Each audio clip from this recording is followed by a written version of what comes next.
खामोश चुपचाप बिना किसी शोर शराबे के ही हम आपको एक ऐसे अधिकारी के बारे में जानकारी दे दें जिनकी क्षेत्र के लोगों के लिए काम करने का बहुत मन था, लेकिन उनका अचानक तबादला हो गया। देखिए अपना ट्रांसफर होने के सहित स्टेशन छोड़ने से पहले यह अधिकारी अपने ऑफिस में क्या कर रहे हैं। आपको हम ले चलते हैं पटौदी के एसडीएम प्रदीप कुमार के ऑफिस में। वास्तव में पटौदी के एसडीएम प्रदीप कुमार का transfer joint director Haryana state transport department Chandigarh Panchkula में हो गया है। 4 अगस्त 2020 को उन्होंने कार्यभार संभाला व 7 दिसंबर 2022 को रिलीव होने से पहले उन्होंने अपने कार्यकाल के दौरान किस प्रकार की चुनौतियों का सामना किया और पटौदी क्षेत्र के विकास के लिए शासन प्रशासन सरकार सहित चुने हुए प्रतिनिधियों के साथ मिलकर क्या क्या विकास योजनाएं जनहित के लिए सरकार के पास अनुमोदन के लिए भेजी थी। बतौर joint director Haryana transport department में उनके द्वारा किस प्रकार से कार्य किए जाएंगे, इन्हीं सब मुद्दों को लेकर पटौदी के एसडीएम प्रदीप कुमार ने जो कुछ कहा सुनिए उन्हीं की जुबानी। ट्रांसफर होने से पहले हमारे संवाददाता फतेह सिंह उजाला ने एसडीएम पटौदी प्रदीप कुमार से बात की।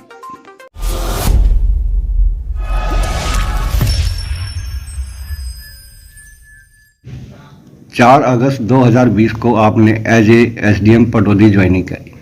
सबसे पहली चुनौती पटौदी में आपको यह बड़ा कार्य क्या महसूस हुआ? पटौदी में सबसे जो महत्वपूर्ण कार्य था मेरे आने के बाद में, मेरे आते ही थोड़े समय बाद कोरोना महामारी की दूसरी वेव शुरू हो गई थी।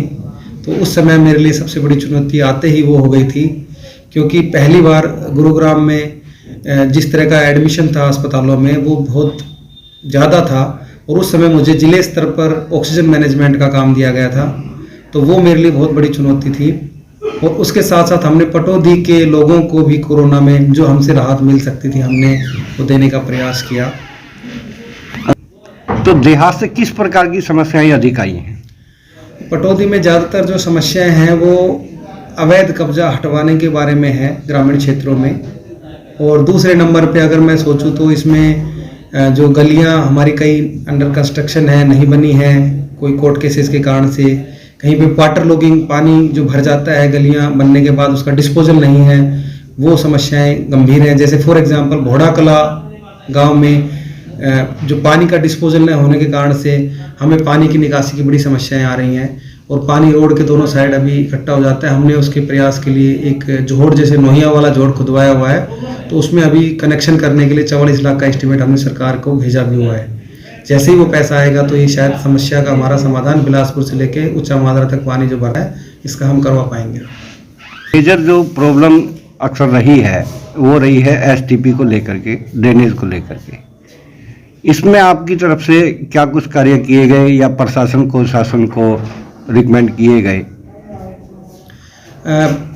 हिली मंडी और पटौदी दोनों जो नगर पालिकाएँ हैं, पहले नगर पालिकाएँ थी अब तो नगर परिषद बन गया है, इसकी मेन समस्या एसटीपी से ज़्यादा जो गंभीर समस्या वो यहाँ पे रोड पे जाम लगने की है। और इसका कारण ये है कि जिस गति से यहाँ पे वाहन बढ़ रहे हैं उस गति से इंफ्रास्ट्रक्चर उतना डेवलप नहीं हो पाया। अभी बाईपास बनाने का काम जो है वो सिर्फ 1/4 ही अगले साल तक हो पाएगा, जो कि रेवाड़ी रोड को ऊंचा मादरा रोड से जोड़ेगा। बट बाकी अभी उसका 3/4 जो बाईपास का कंस्ट्रक्शन अभी प्रपोज होना है और उस पर काम होना है। इस मंडी की छोटी बाजारी में जाम का जैसा लगातार हमारे पास शिकायतें आती रही हैं और मेन रोड पे जाम की शिकायतें आती रही हैं।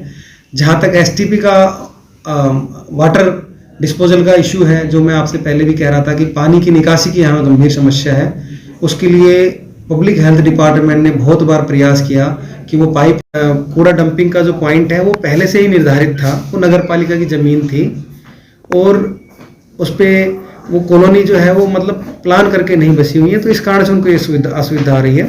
हालांकि मैंने व्यक्तिगत तौर पे अपनी जो रिपोर्ट भेजी थी उसमें ये कहा था कि ये आबादी क्षेत्र के ज़्यादा पास है तो इसको शिफ्ट किया जाए, बट नगर पालिका और उच्च अधिकारियों ने इस मेरे प्रस्ताव को स्वीकार नहीं किया। और एनजीटी में भी जो लोग थे वहाँ के महेंद्र जी, और उन्होंने केस भी डाला था तो वो उस केस को हार गए थे। तो फिलहाल जैसे कि अब आगे कचरा निस्तारण का काम वहीं किया जा रहा है। इस 2 साल के कार्यकाल में आप अपनी सबसे बड़ी पटौदी क्षेत्र और पटौदी की जनता के लिए क्या अचीवमेंट मानते हैं? इस 2 साल में जो मेरी अपनी अचीवमेंट है कि मैंने समस्याओं का टेम्परेरी सॉल्यूशन करने का प्रयास नहीं किया। मैंने हमेशा कोशिश की कि जो समस्याएं हैं उनका परमानेंट सॉल्यूशन मैं करूं। तो जैसे कई जगह पे मकान 100 गज के प्लाट नहीं कटे थे, फॉर एग्जांपल शेरपुर है, तो वहाँ हमने इस तरह के प्लाट जो नहीं मिले थे काफ़ी 12-13 साल होने के बाद, वो भी हमने कटवाए। जैसे घोड़ा कला के दोनों साइड में पानी की डिस्पोजल की समस्या है, तो बड़ा प्रयास करके हमने वहाँ 2 एकड़ में झोड़ घोसगढ़ रोड पे खुदवाया है, और आने वाले समय में अगर 44 लाख रुपए आ गए तो वो परमानेंट उसका समाधान हो जाएगा।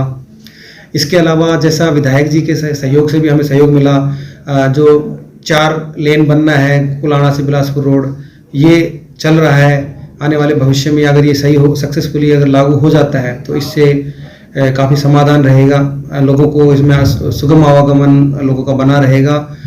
की बात है तो जैसे मैंने कोर्ट केसेस में लगभग जब मैं आया था तो 1250 के आसपास कोर्ट केस पेंडिंग थे, और जब मैं आज जा रहा हूं तो मैं 550 के आसपास कोर्ट केस ही छोड़ के जहाँ जा रहा हूं। पुराना जैसे हमारे खुद पटौदी एसडीएम ऑफिस का रिकॉर्ड जो था लाइसेंस और गाड़ियों का जो रजिस्ट्रेशन की फाइलें, वो पिछले जब से सब डिवीजन बना था तब से डेस्ट्रॉय नहीं हुई थी। तो मैंने बड़ा प्रयास करके उसमें कम से कम जो 1 लाख से अधिक फाइलें डीएल ड्राइविंग लाइसेंस की हमने डेस्ट्रॉय कर दी हैं, और अभी रजिस्ट्रेशन गाड़ियों का जो होता है उसकी फाइल भी हम डेस्ट्रॉय करने पे प्रयास कर रहे हैं। बाकी एक मीटिंग हॉल मैंने डी साहब से प्रपोज करवा कर अप्रूवल करवाया, जो कि अभी अंडर कंस्ट्रक्शन है, क्योंकि यहाँ पे मीटिंग लेने के लिए बहुत समस्याएं आती थी। अगर कोई राजनीतिक आदमी आ जाता है, उनके साथ जब हमें मीटिंग करनी होती है तो पब्लिक ज़्यादा हो जाती है, और वो मीटिंग के लिए हमें टेंट एटसेट्रा लगवाना पड़ता है, तो वो हमने अभी अंडर कंस्ट्रक्शन है।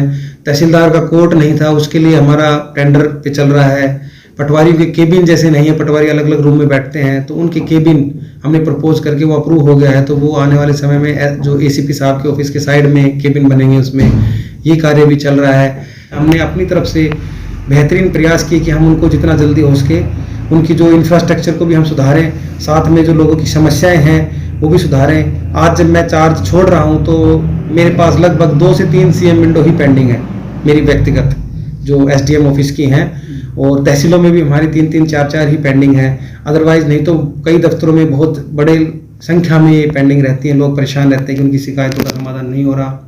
इंक्वायरियों के स्तर पे जैसे मैं देखूँ तो मेरे पास मुश्किल से 3 से 4 इंक्वायरी ही हैं जिनकी डेट आगे लगी हुई है, वो पेंडिंग है।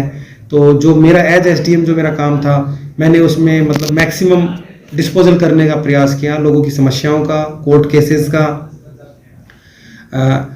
बार के साथ हमारा जो अच्छा कोऑर्डिनेशन था, तो बार के साथ जो रोड नहीं था कनेक्शन मेन रोड से या बार तक जाने के लिए, तो वो भी हमने अपनी तरफ से प्रपोज किया, बनवाया उनका।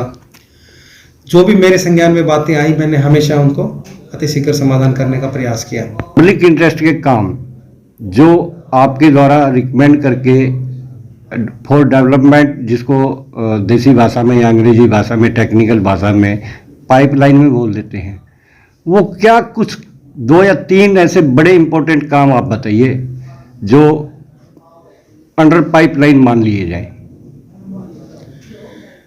इसमें सबसे जो इम्पोर्टेंट काम है वो पटौदी कॉलेज का है, और एक स्टेडियम जो पटौदी नगर परिषद में नया बनना था, तो वो अंडर पाइपलाइन हमने जैसे नगर पालिका से उसके प्रपोजल वगैरह चल रहे हैं, और आने वाले कुछ समय में वो प्रपोजल ज़मीन का फाइनल होकर यहाँ से चला जाएगा। दूसरा जो प्रोजेक्ट जो मेरी खुद की दिली इच्छा थी, क्योंकि मैं डिफेंस बैकग्राउंड से हूँ, वो एक्स सर्विसमैन एसोसिएशन की तरफ से था कि उनके लिए यहाँ पर कैंटीन की कोई परमानेंट जगह नहीं है, ईसीएचएस जो फैसिलिटी उन्हें मिलती है उनके लिए भी कोई जगह नहीं है, और सैनिक विश्राम गृह वो भी यहाँ नहीं है। तो उसके लिए हमने 2.25 एकड़ के आसपास ज़मीन हेली मंडी में प्रपोज करके एडवाइजरी कमेटी के एजेंडे में डालकर वो आगे डिस्ट्रिक्ट म्यूनिसिपल कमिश्नर साहब को भेजी हुई है, और जैसे ही वो अप्रूवल हो जाएगा तो उससे फौजियों के लिए एक इंटीग्रेटेड सेंटर हो जाएगा, जहाँ पे वो अपनी जो कैंटीन की फैसिलिटी ले सकें, ईसीएचएस की फैसिलिटी ले सकें, और साथ में कभी अगर कोई लेट हो जाता है ड्यूटी वगैरह जाने आने में तो वो सैनिक विश्राम गृह का प्रयोग कर सकें। इसके अलावा बाईपास का जो प्रोजेक्ट है वो अभी अंडर पाइपलाइन है, जैसे मैं आपसे कह रहा था, उस पर अभी काम स्टार्ट हुआ है। मैंने प्रोजेक्ट डायरेक्टर जो NHAI को कहा है कि भाई आप इस पर ध्यान दें, और इसकी एक स्टडी करने के लिए आगे नेताओं से, उच्च अधिकारियों से बात करें। बनना है उसके लिए भी मैंने एग्जीक्यूटिव अफसर नगर परिषद को कहा है कि वो जितना अतिशीघ्र हो सके उसको उस प्रपोजल को ओके करें। केंद्रीय विद्यालय जो वो प्रोजेक्ट लगना अभी पेंडिंग है।